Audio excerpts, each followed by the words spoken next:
Good evening all and welcome to another video on All Hail the Ale. It's Sunday night, which means it's trad beer night, and the beers we're going for tonight are pretty much the same in terms of name anyway. It's the Plum Porter Wars. It's these two. It is Titanic Plum Porter versus a St. Peter's Plum Porter. Now, one of these I have drunk an absolute boatload of because I live in the town where it's brewed, and the other one I used to live not too far from in jolly Suffolk. I've not drunk anywhere near as much of that one. And I thought tonight it'd be fun just to pit them against each other and see which of these lovely plum porters I prefer. It's not going to be blindfold because my assistant has retired. He's just a grumpy teenager who doesn't want to be involved anymore.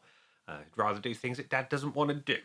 Anyway, so yeah, we'll see what's what, see which we prefer, and go from there. And it's that time of year where my mantra comes into play. You know, dark beer is for life, not just for Christmas and winter period.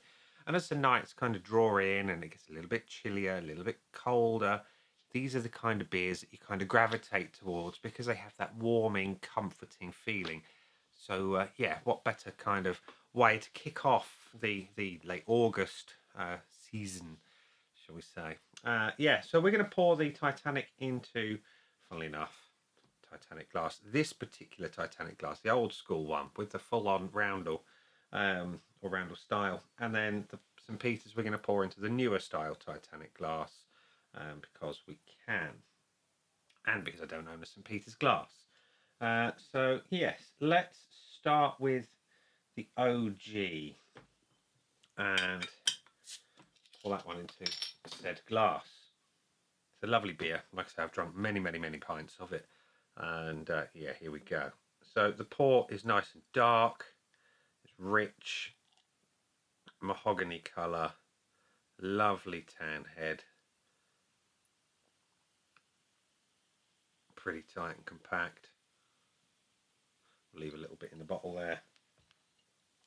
That should be up close in a glass. It looks amazing, and that's because it is. Like I say, rich, dark, mahogany colour, lovely tan head. And the St. Peter's comes in their weird shaped bottle, right? It's not round.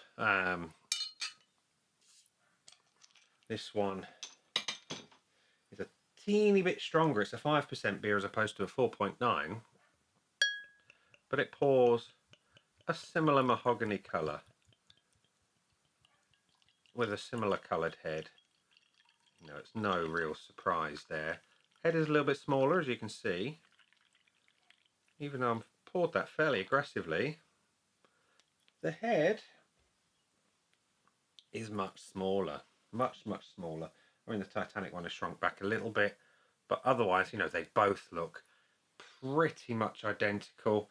Colour is nigh on identical, held up to the light. There's very little between them. The only real visual difference is the head. And on the scoreboard of joy, we're going to fill in the points as always.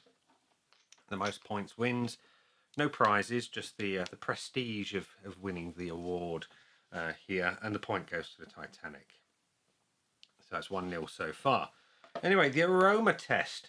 Plum Porter is exclusively plum, but the other Plum Porter is not quite so exclusively plum. It says it's a sweet porter with hints of jammy, damson and blackcurrant as well, that being this one.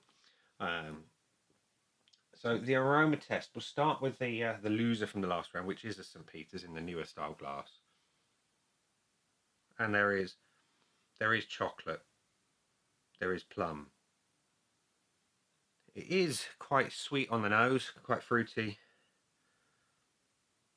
But the chocolate is kind of the key difference here, whereas the Titanic plum, it's a much sweeter, jammy plum experience.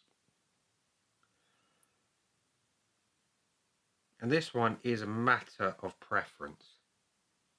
The Titanic is definitely a little bit fruitier. The St. Peter's is more mixed, and it's a real humdinger. I like them both a lot. I can't really separate the two, if I'm honest, on the aroma. So we're going to call that a score draw. So that's 2-1. The body test. And because there was no loser, I'm just going to go with the one in my right hand because I'm right-handed, which is the St. Peter's.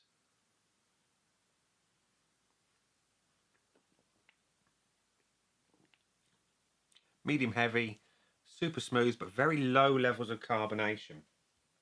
It's almost lost. Maybe that's why the head was not so pronounced. Anyway, the Titanic.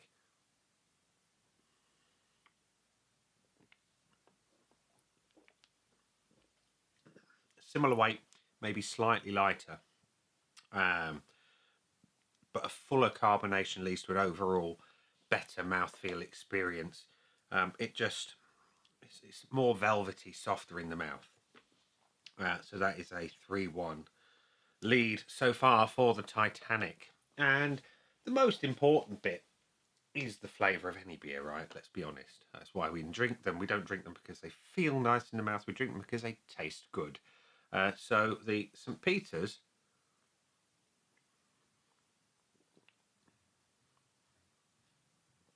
it is plummy. And if they didn't use a chocolate malt in there, I'd be surprised because there is quite a dominant chocolate flavour. I'm talking about blackcurrant as well. Yes, there is a hint of that kind of more sharp, tangy fruit in there as well. And it's a great tasting beer. The Titanic.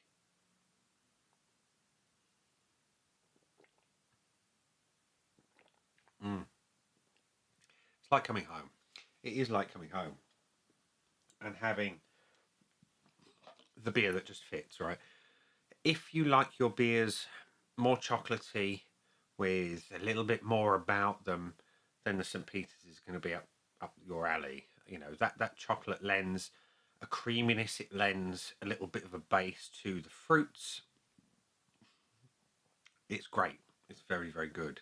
But the Titanic Plum Porter is, and normally this phrase would be associated with being particularly bad. It's a one-trick pony, but it does that trick exceptionally well. That plum flavour is just warming. It's smooth. It's sweet. It's delicious. It hits home. Like I say, it's like sitting in a comfy armchair in your favourite pair of jeans with your worn-in slippers. Everything is just right. And yeah, I think we know where the point is going to the Titanic. It's a 4-1, completely unassailable lead at this point. But that's not the point of this video. It kind of is, really, but nevertheless, which I prefer.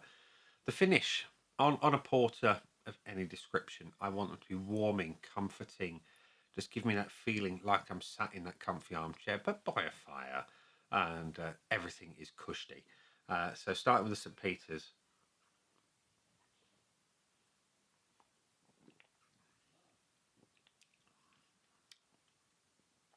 There is a tanginess on the back end from the fruit. Not a sour tang, just that fruity twist on the back end, and that's a very good thing. I do like that. It lets you know what you're drinking. It's jammy, it's sweet, and the chocolate just lends a little something to it. Whereas the Titanic,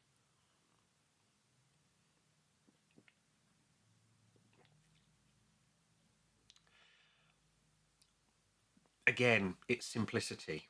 It's simplicity in the execution of the brew, and it just comes through. It's like having that blanket of warmth just descending over you. It's wonderful.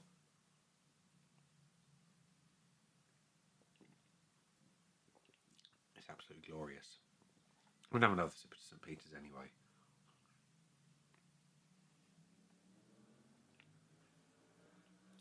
They both have an absolutely fantastic finish, but for me, the Titanic pips it at the post on the finish. Only just. It's like a nose in it, which means we have a 5-1 win for the Titanic Plum Porter. There we go.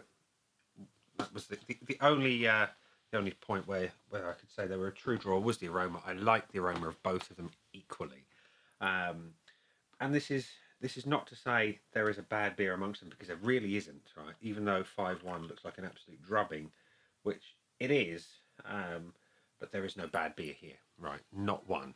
They're both brilliant. This is just my preference.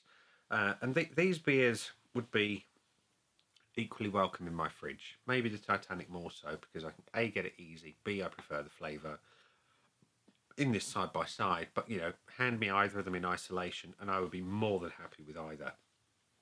And yeah, it's just a preference thing here. If you like your beers simple and effective, Titanic Plum Porter is the one for you. If you like them with a little bit more about them in terms of the flavour profile, a little bit more complexity, and the chocolate, then this one from St. Peter's is for you. They talk about the blackcurrant. It's definitely there. It's that tanginess on the back end. Do they mention a chocolate malt at all? No, there is no mention of it whatsoever.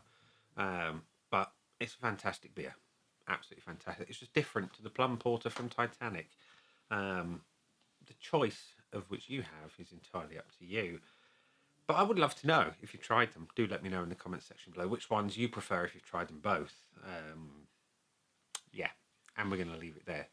And we're going to say, these have been fantastic beers. I've been me. Those down there are the buttons. You know exactly what to do with them by now. You got your like, comment, dislike, and subscribe. Choose any combination of them as you wish.